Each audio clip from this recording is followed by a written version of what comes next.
اکثر لوگ نماز مغرب غلط پڑھتے ہیں۔ اکثر لوگ مغرب کی نماز پڑھ تو لیتے ہیں مگر صحیح طریقے سے نہیں، پھر حیران ہوتے ہیں کہ گھر میں برکت کیوں نہیں آتی۔ نبی کریم صلی اللہ علیہ وآلہ وسلم نے فرمایا، جو مغرب کی نماز میں سستی یا غلطی کرتا ہے اس کے گھر میں غربت اور پریشانی اترتی ہے۔ تو کیا آپ بھی یہی غلطی کر رہے ہیں؟ آئیے جانتے ہیں مغرب کی نماز کا مسنون طریقہ، ویڈیو کو مکمل دیکھیں۔ بسم اللہ الرحمن الرحیم۔ السلام علیکم ورحمۃ اللہ وبرکاتہ۔ پیارے دوستو، اکثر لوگ نماز مغرب غلط پڑھتے ہیں۔ جی ہاں، ایک تحقیق کے مطابق 90% لوگ نماز مغرب غلط پڑھتے ہیں۔ ایک مرتبہ نبی کریم صلی اللہ علیہ وآلہ وسلم نے مغرب کی نماز کے بعد صحابہ کرام رضی اللہ عنہم سے فرمایا کہ آج دن بھر کے اعمال اللہ تعالی کے دربار میں پیش کیے گئے، کیا تم جانتے ہو کس کی نماز قبول ہوئی اور کس کی رد کی گئی؟ صحابہ نے عرض کیا، اللہ تعالی اور اس کے رسول صلی اللہ علیہ وسلم ہی بہتر جانتے ہیں۔ تو آپ صلی اللہ علیہ وآلہ وسلم نے فرمایا کہ میں نے دیکھا کہ ایک شخص کو آگ کے انگاروں پر چلایا جا رہا ہے، اس کے پاؤں جل رہے ہیں اور وہ تڑپ رہا ہے۔ میں نے پوچھا کہ اسے یہ عذاب کیوں دیا جا رہا ہے؟ فرشتوں نے کہا، یہ وہ شخص ہے جو دن بھر دنیا کے کاموں میں مصروف رہا اور جب سورج غروب ہوا اور رب نے اسے بلایا تو یہ غافل رہا۔ اس نے مغرب کی نماز کو مؤخر کیا اور کبھی کبھار چھوڑ بھی دیا۔ یہ وہ بد نصیب ہے جس نے دن کے اختتام پر رب کے شکر کا سجدہ نہ کیا اور دنیا کے مشاغل کو عبادت پر مقدم رکھا۔ اور ایک اور موقع پر رسول اللہ صلی اللہ علیہ وسلم نے فرمایا کہ جو شخص مغرب اور فجر کی نماز باجماعت پڑھتا ہے وہ اللہ تعالیٰ کے خاص انعام کا مستحق بن جاتا ہے، اسے وہ اجر دیا جاتا ہے جس کی کوئی حد نہیں۔ پیارے بھائیوں اور بہنوں، یہ کتنی بڑی نعمت ہے، کتنی عظیم خوشخبری ہے کہ صرف دن کے اختتامی لمحے میں چند رکعتیں پڑھ کر اللہ تعالیٰ کی رضا حاصل کی جا سکتی ہے۔ اور پھر وہ صحابی حضرت بلال رضی اللہ تعالی عنہ جب سورج غروب ہوتا تو فوراً آذان دیتے اور مدینہ کے در و دیوار اللہ اکبر کی صدا سے گونج اٹھتے تھے۔ جیسے ہی مغرب کی اذان ہوتی، صحابہ اپنے ہاتھوں میں کام چھوڑ دیتے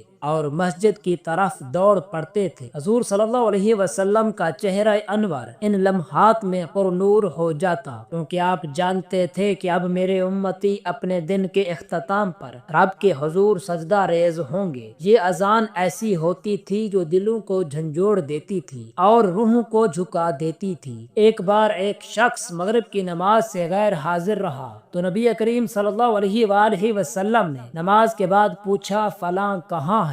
صحابہ کرام رضی اللہ تعالی عنہ نے عرض کیا، یا رسول اللہ صلی اللہ علیہ وسلم وہ تھکا ہوا تھا تو سو گیا۔ آپ نے فرمایا کہ اگر تھکاوٹ کے باوجود بھی تھوڑا سا چل سکتا ہو تو اسے مسجد آنا چاہیے۔ سبحان اللہ، یہ نماز دین کا وہ دروازہ ہے جو دن بھر کے گناہوں کو دھو دیتا ہے۔ یہ وہ وقت ہے جب دنیا دن بھر کی تھکن سے چور ہوتی ہے لیکن ایک مومن اپنے رب کی طرف متوجہ ہوتا ہے۔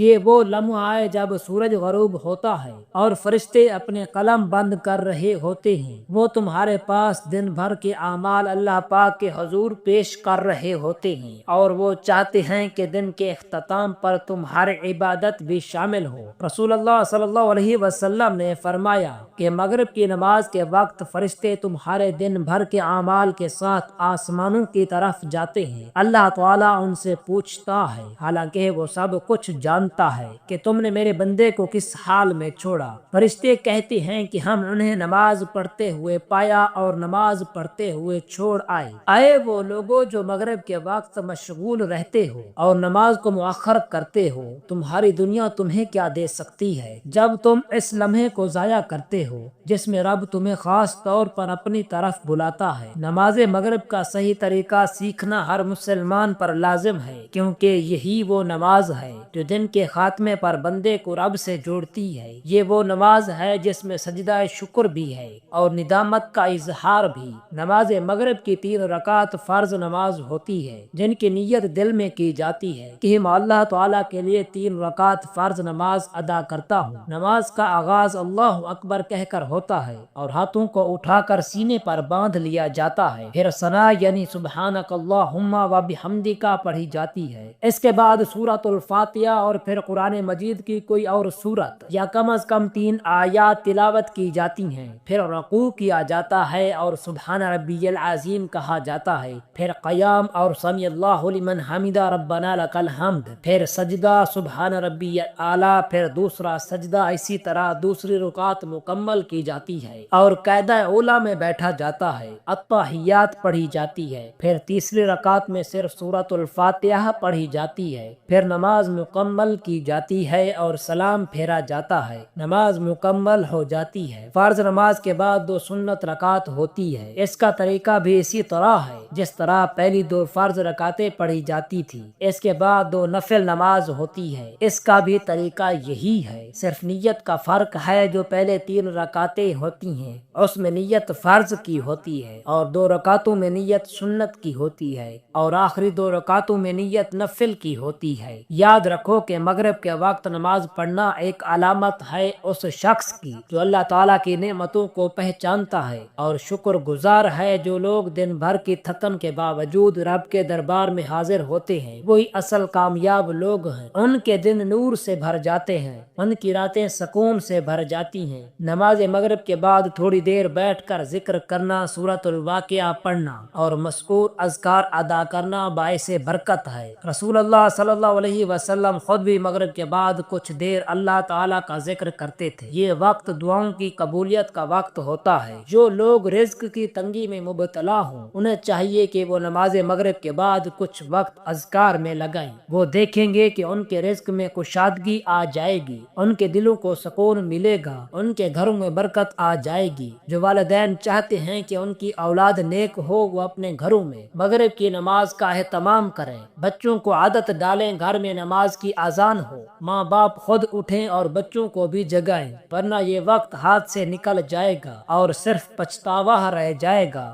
آج ہمارے گھروں میں مغرب کی نماز کو عموماً جلدی میں ادا کیا جاتا ہے یا چھوڑ دیا جاتا ہے، اس لیے گھروں میں بے برکتی آ گئی ہے، چہرے بے نور ہو گئے ہیں، دل بے سکون ہو گئے ہیں۔ لیکن اگر تم چاہتے ہو کہ تمہارے دن کا اختتام خیر پر ہو، تمہاری راتیں امن و سکون سے گزرے، تمہارے گھر روشن ہو جائیں اور تمہارے دلوں میں نور اتر آئے، تو مغرب کی نماز کو اپنی زندگی کا حصہ بنا لو۔ چاہے دن بھر کتنا ہی تھک گئے ہو، چاہے کسی بھی مصروفیت میں ہو، رب کے اس پکار کو رد مت کرو۔ نماز مغرب وہ آخری فرض نماز ہے جو دن کے اختتام پر تمہیں رب سے جوڑتی ہے۔ اس نماز کے ذریعے تم اپنے اعمال کو سمیٹتے ہو اور اللہ تعالیٰ سے بخشش مانگتے ہو۔ رسول اللہ صلی اللہ علیہ وسلم نے فرمایا کہ جو شخص مغرب کی نماز کے بعد بغیر کسی دنیاوی بات میں مشغول ہوئے 6 رکعت نفل نماز پڑھتا ہے، اللہ تعالیٰ اس کے لیے 12 سال کے عبادت کا ثواب لکھ دیتا ہے۔ سبحان اللہ، یہ وقت وہ ہے جب رب اپنے بندوں کے قریب ہوتا ہے، اپنی رحمت سے ان کے دن کو بند کرتا ہے اور اپنے کرم سے ان کی رات کو سنوارتا ہے۔